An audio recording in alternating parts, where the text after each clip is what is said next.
Today, I'm with Sara Koffi, who is the author of While We Were Burning, which is just a really, really engaging and thought-provoking domestic psychological suspense novel that I devoured. I could not put this book down. It's about two women whose lives kind of crash together and create quite the situation. After her best friend's mysterious death, Elizabeth Smith's picture-perfect life in the Memphis suburbs has spiraled out of control, so much so that she hires a personal assistant to keep her on track. Composed and elegant, Brianna is exactly who she needs. She slides so neatly into Elizabeth's life, it's almost like she belonged there from the start and proves herself indispensable. Soon, the assistant Elizabeth hired to distract her from her obsession with her friend's death is the same person working with her to uncover the truth behind it, because Brianna has questions too. She wants to know why the police killed her young black son, why someone in Elizabeth's neighborhood called the cops on him that day, who took that first step that stole her child away from her.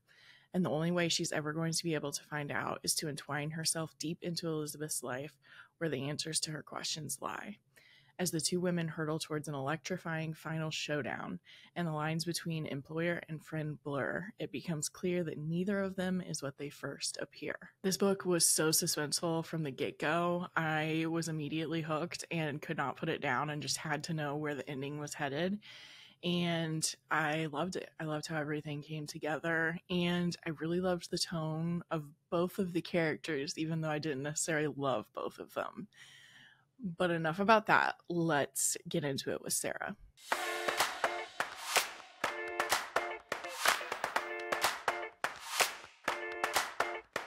So before we dive into the book, I did want to get to know a little bit about you. So when did you know that you wanted to write a book or like be an author? Yeah, so I've been writing since I was a kid. I think that's like every author story, right? Yeah. But before being into novels, I was actually very much into poetry and thought I was going to be a poet until I was like maybe 18 or 19. And I realized that Yeah. I just wasn't very, very good at poetry, basically. I think that's when I discovered like Richard Sleiken, and I was just like, oh, this is poetry. I'm not that great at poetry. So I was like, okay, I'm going to pivot. I also loved reading growing up too and loved novels. So I was like, okay, maybe I can try a long form version of storytelling. Yeah, totally. So as you kind of broke into that, what was your writing process like for this book? Like, do you plot? Do you just kind of get going writing, or how did that go? Yeah, for this book, I did try to outline it a few times.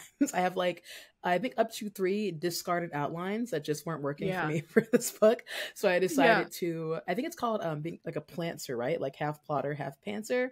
Oh, So I would nice. just kind of plot this book as I was writing kind of chapter by chapter. So I wasn't going fully in like as a pantser. But I had an Yeah. idea of what I wanted to happen next throughout the book. And that was better for me than trying to plot the whole thing beforehand. Yeah, that makes sense. I was just talking with Kelly Garrett, and she called it like a headlights approach, where like you only plot like a certain amount that you need to see ahead of you to be able to keep writing scenes. So it sounds like it's kind of similar to that, like a hybrid of it. Yeah, that's actually a much better term than what I said. So I'm going to take that headlights approach.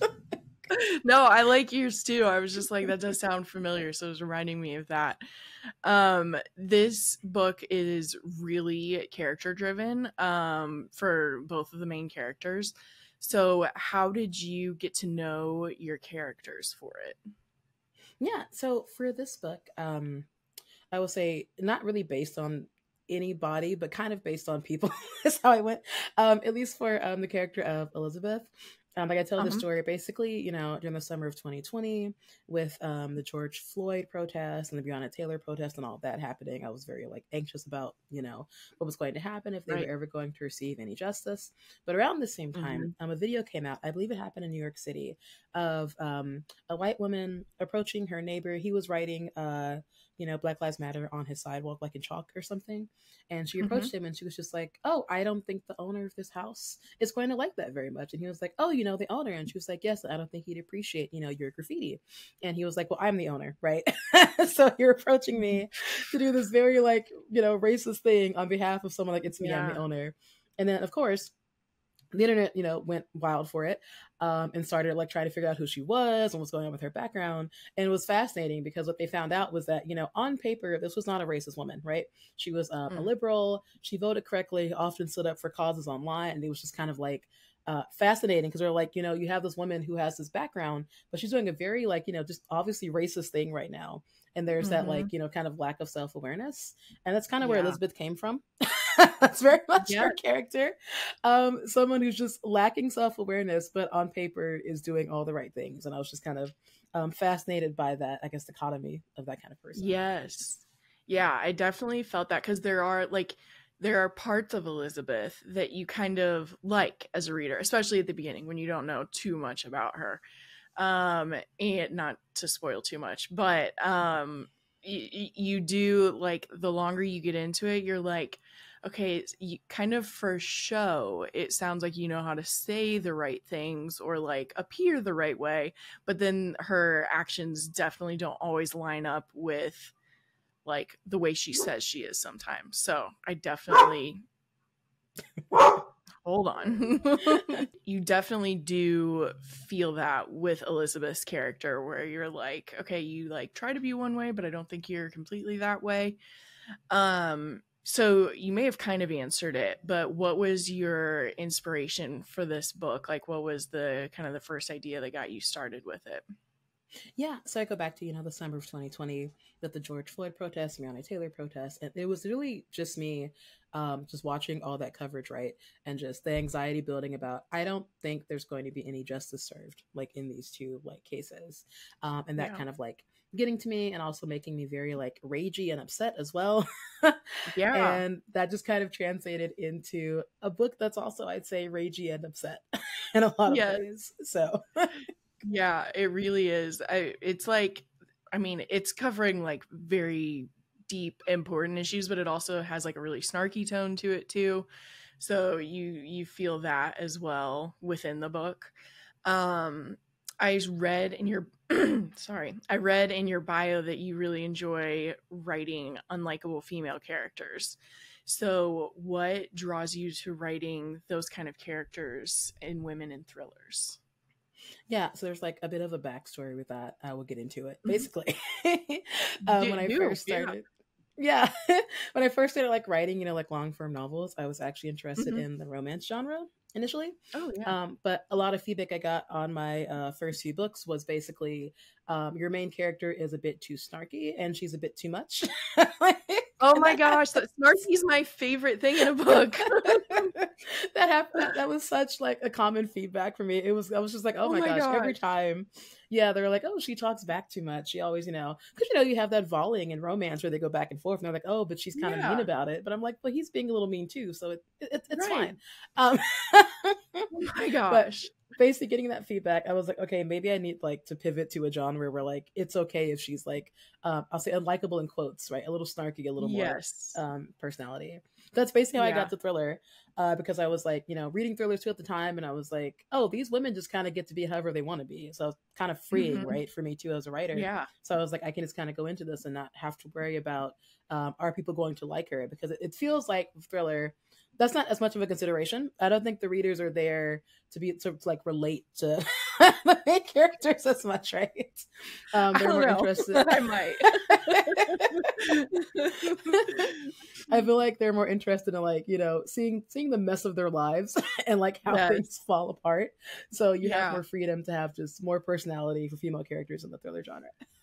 That is such an interesting little tidbit because I really only read thrillers, and I hadn't really thought about it from that perspective. Where, like, my favorite, like, anyone who's listened to this podcast a while is probably so tired of hearing me say the word snarky because it is like that's like what's going to get you on like my top favorite list for the year or something. Like, snarky books are just like so engaging for me. The snarky characters are so memorable, but I'd never thought of the fact that I may even like stay in the thriller genre so much because the women are allowed to be that way. I just had not even ever thought of that. So that I'm glad you ended in thrillers with us so that we can read your snarky characters. So the when we meet Brianna, her son has been, well, in the past has been killed. And so she is living in like a very big world of grief for sure. And we really feel it with her in those beginning chapters. But then this kind of ignites her into wanting revenge. So how did you kind of approach balancing like having the grief at the beginning and then turning it towards the like more motivated feeling of revenge? Yeah. So I basically just thought like, how would someone who's experienced this awful thing kind of react to the world if they never went to therapy?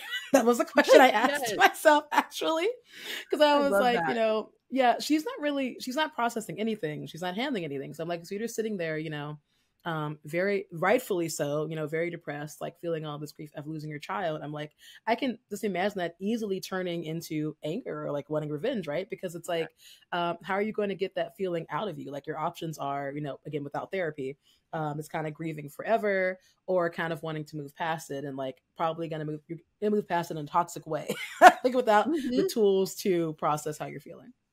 Yeah, yeah. That's true. It's like I think because I'm again so used to reading thrillers, I'm kind of like I think she handled it in a good way, but you're right. In a real world context, like therapy might have like been an easy or like a better way to handle it, but as a reader I liked how she handled it for the most part.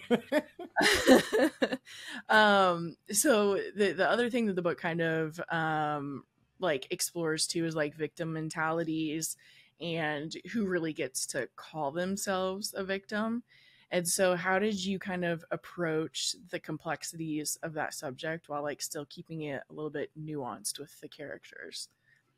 Yeah, so for that, basically the way I see it, like as the author, is that Elizabeth, a lot of her problems she brought on herself. These are not Mm. actual like issues that she has. I would say outside of her, anxiety, and that's valid, of course, a valid feeling. But a lot of Mm-hmm. things she just kind of does to herself, and kind Yeah. of creates this victimhood. Versus Brianna, who I'd say pretty much all of her problems are other people's problems made her own. Like these are things that Yeah. happen to her, right? Like she's kind of living in a real way, like as a victim. Whereas Elizabeth, who's Yeah. like who feels like a victim but is not really like, Yeah. there's nothing that happens to her, I don't think, throughout the whole book that can't be reversed by her or like is going to affect her long term, right? That's the idea. Right. So yeah. Yeah. Yeah, that's a really good point. What was your favorite part about writing Elizabeth and about writing Brianna? Oh gosh, I think favorite part about writing Elizabeth is that being in that headspace is a little fun, where it's just like, Yeah. very like, I don't know, kind of like Mean Girl high school bully vibes. Elizabeth actually. Yes. So her character is just allowed to be very snarky and just like, I think, mean to like everybody at all times, especially in her own head, right? Like Yeah. even her friends, she's very much like, I'm critiquing everything about them as I look over at them. Like, Yes. so like it is fun reveling in that kind of stuff because that's so opposite from my usual Right. thinking day to day. Yes. So Yeah. it's fun. You kind of live For vicariously through her. Exactly. And then Yeah. for writing Brianna, unfortunately, it was not as much fun just because, she's grieving. She's really having these Yeah. like big emotions that are hard to kind of like, process for her and process for me as the writer. But Right. I can't say my favorite parts. I don't want to spoil anything. But when her character gets to start having fun in quotes, Yeah. it gets like, Yeah. it became more fun to write as well. Yeah. Yeah. Definitely near the end, she's having a little bit more fun and a little bit more power for Yeah. sure. Did you know, so you said you kind of like plotted as you were doing it, but did you know like the ending that you were headed for when you started it out? Yeah, so I knew what I wanted to be at the ending, Hmm. and that changed maybe three-fourths in. That's the beauty of, I guess, like headlights writing, is like you still have room Yeah. to kind of tweak things as you go. Hmm. But I had a general idea of what I wanted at the end, but then through discovery writing, I was like, okay, this might be like a better fitting ending. But the ending, I Yeah. imagine, I won't spoil it, but like it wasn't really too far Yeah. off from the ending we have. It's just, Hmm. I think the ending we have is a little more maybe cruel, but I like it that way. So Yeah. Oh, yeah. Yeah. It needed to be cruel. I think that like fit with the whole vibe of the book and just what Brianna's mission was in general, for yeah. sure.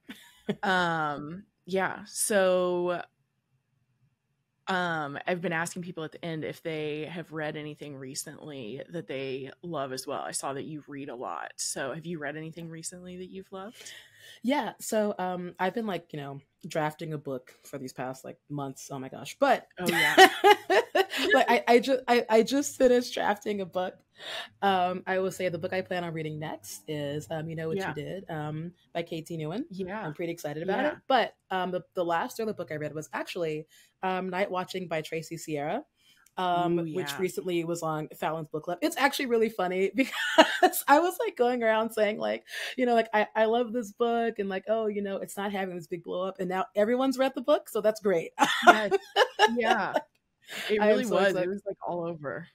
Yeah, I'm, which is great because to me it's just like a fantastic book. Just the themes of motherhood and like feminism. Yeah. It's I without spoiling, it's just so it's really really well. So I'm very happy this happened. Yeah. Yeah. Yeah, I read it. The tension is insane right from the get-go. Like Yes, you yeah. are stressed out the whole entire book for the most part. Like Yes. so stressed out, which is actually the same as You Know What You Did. Same thing. Yeah. Like you are just stressed out the whole way through. So I really enjoyed that one too. That one was wild. Yeah. So you mentioned you are drafting another books. There's another one in the works. I'm very excited. Where should people follow you so they can stay up to date with all of that? Sure. So I am Sarah the Kofi on Instagram. I believe I'm also still on Twitter. Like I'm Yeah. also, I believe, on TikTok at the same name. It's the same handle. I think the only different handle is my website, which is just sarakoffi.com. But yeah. Yeah. Awesome. Well, I will put those links in the show notes so that everyone can check all of that out and follow you. And otherwise, thanks so much for coming on. Yeah. Thank you so much for having me. It's been a great Yeah. conversation.